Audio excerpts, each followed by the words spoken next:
Jacob Charbonneau, welcome to Airline Profits Executive Interviews. How are you doing today? I'm doing great, actually. Wonderful. And where are you joining us from? From Montreal. Okay, same here. So very good. Now, before we get started with questions about flightclaim.ca, would you mind telling us what attracted you to aviation in the first place? Yeah, sure. Well, the aviation industry is a great industry, full with a lot of passionate people. And when you sell travel, you actually sell dreams. So that's what actually inspired me to go into the aviation industry, which I worked for an airline for almost 10 years prior Oh, to flying plane. very good. Now, what inspired you then to create the platform flightclaim.ca, and how does it aim to support travelers facing flight disruptions like delays and cancellations? Yeah, well, as I was saying, I was working for an airline for almost 10 years, and I saw how difficult it was for air passenger to get compensation or just to know about what are their rights. When we started Flight Claim in 2016, actually, it was about less than 2% of the people that were entitled to compensation that were asking for it, only because they didn't know compensation existed. And at that moment, it was mainly based on European regulation as well as the Montreal Convention, but nobody knew about it. So we wanted to have an organization that could support travelers, that could advocate for new regulation here in Canada, and that was aiming to educate people about their rights and what type of compensation are available for them. I see.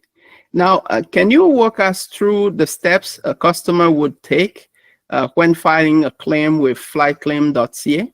And what does your team handle on their behalf?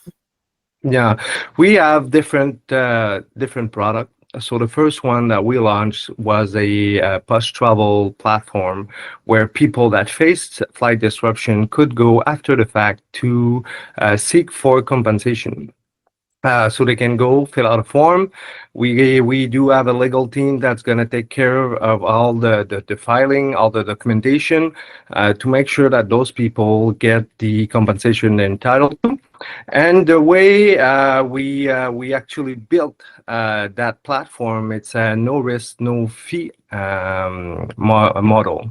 So if we don't win nothing, well, we don't charge nothing. So it's really based on we keep a 30% percentage of what we get for the customer. It was aiming to have a access to justice to make sure that everybody could use that platform. So we do a lot of education as well.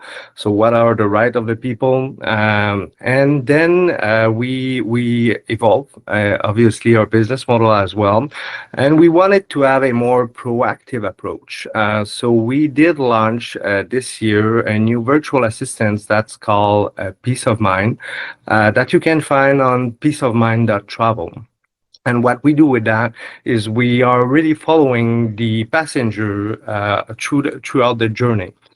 So we inform them about any change of status, but also we're informing them in real time about what's the duty of the airlines, what are the rights for the specific situation. So let's say your flight is delayed. What is the duty of the airline for your situation? Your luggage didn't arrive. What do you have to do? What are you entitled to? What are the amount per day that you can spend? When is it considered as lost? And what are the amount you can get? And we are guiding step by step the customer through that. And at the same time, we're building the claim for them, so they have nothing to do. Okay, good. Now, you just mentioned peaceofmind.travel. Would that be, by any chance, based on AI tools? We are using AI, obviously, with all the new technology that are available. We're using AI mainly in the back end, so to process data. as well as to streamline the claim process and to help our team to identify which regulation are applicable. So we use that in our virtual assistant tool, but also we have a third product, which is a subrogation module strictly for travel insurance. I see. Now, what type of flight disruptions qualify for compensation, and what amounts might a traveler get, typically speaking? Yeah, it really gonna depend on the regulation applicable. So per se, if we're looking at the Canadian market, for example, so there's the Canadian Bill of Rights that allow passenger to get compensation for flight delays, cancellation, overbooking, loss of luggage. So what we can get with that are amount between $400 to $2,300, depending of the situation.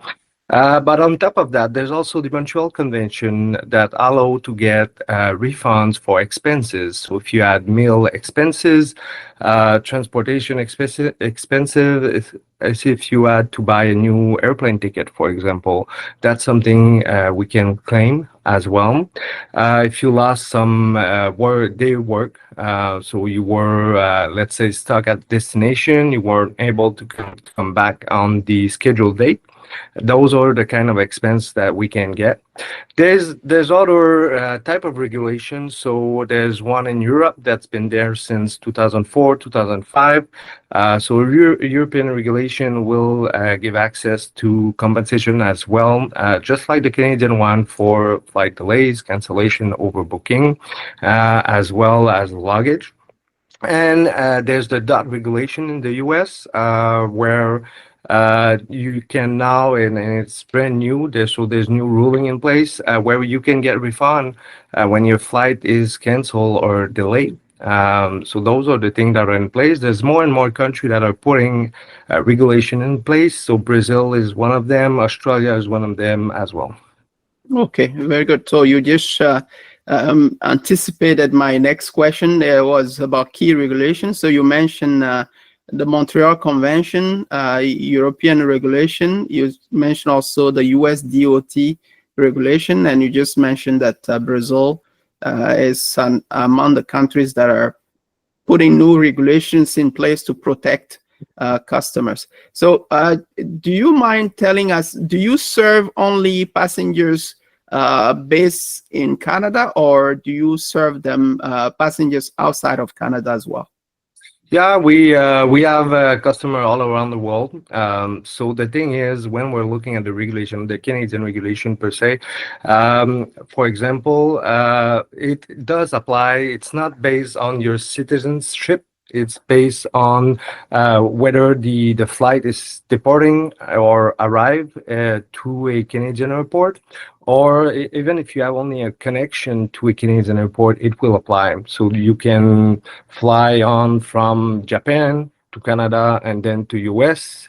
It's still gonna be applicable for your flight. It's a little bit the same things for the European. It's a bit different though. So European, as soon as your flight is departing from a European airport, the European regulation will apply. When you're going to Europe, that's the only difference. It has to be a European airline. I see. Now, can you share some of the biggest challenges that you and your team faced when negotiating with airlines on behalf of your clients? Yeah, there's a lot of challenge in Canada right now. I would say the system is a bit broken. There's a lot of things, but it's also in the behavior of the airlines. What we see every day, you'll see an article in the media talking about some situation. For example, yesterday, WestJet is in Supreme Court in BC because they had a deceptive refund policy, which weren't in line with the Canadian regulation. So that's one of the example, but also the way the system works. Because when you're making a claim to the airline for a refund or a compensation, they're the one taking the decision, but it's also money that's going out of their pocket. So often they will use all kind of strategy or answer to why they shouldn't give the compensation. And the other thing is, when you want to fight those decisions, you have to go to the CTA, so the Canadian Transport Office. And right now, the Canadian Transport Office has about 84,000 claim in the backlog and a wait time of 18 to 24 months. Wow. So there's not a lot of passenger that will go through all their process. In fact, it's about 90 to 91% of the passenger that won't go through all the process to get their claim compensation because it's too long, because they don't know what they're entitled to. And at the end, even though if you get a ruling by the CTA in favor of the travelers, well, the airline will have to pay the same amount that they would have to pay you 18 to 24 months ago. And that's an issue. And obviously, the CTA is working on it right now. They're looking to put a fee for the airlines. So when they have to go to the CTA to get compensation, they're looking to put a almost $800 fee per passenger, only to discourage the airlines not to pay in first instance. And there were a CBC study a few weeks ago. Actually, they analyzed all the claims that went through the CTA between the 30th of the September of last year to the 30th of June this year. And actually, 50% of the passenger that went through the CTA process actually won and got compensated. Okay, So meaning that 50% of those customers didn't get the right information from the beginning from the airline. I see. Now, looking ahead, based on what you just shared, especially when it comes to Canada, how do you see a flight compensation evolving as there's more and more demand for air travel? Yeah. Well, obviously, the fee to the CTA is going to be a good thing. There's also looking to enforce more regulation into the regulation into the Bill of Rights. So to change a little bit, because there's some loopholes that allow airline not to pay compensation right away. So that's something they're looking. Also, the issue we have in Canada is that there's not a lot of competition when we're looking at the airlines. So we mainly have two big airlines, so a duopoly in the market. So there's nothing that put pressure on the airline to improve themselves in terms of punctuality, in terms of service, in terms of innovation, and in terms of the customer service they will offer when the customer face flight disruption. So right now, there's also a study by the Competition Bureau of Canada about the industry in Canada to see what can be done to improve the service that the Canadians are having. Because when we're looking and comparing ourselves with the U.S. market, for example, well, the punctuality is way higher in the U.S. market, and they're looking to improve themselves. Where in Canada, we're on the low end, and there's not a lot that is done right now to improve themselves. I see. So, Jacob, thank you very much. Would you have any final thoughts before we conclude this interview? Well, I think the key for the air passenger it's really to get to do some research about what they're entitled to, not to stop when they get a refusal from the airline, to go all the way throughout all the steps that are available through the CTA, for example, to make sure they get the amount they're entitled to, but also to make sure that they know what they're entitled to and they make sufficient research about their rights. Jacob Charbonneau, thank you very much for sharing your thoughts and insights with us with regards to flight compensations, not only in Canada, but in other parts of the world. And I hope that we'll chat again soon to see how things are evolving on your side. Thank you very much for the invitation, and I'll be more than happy to talk again.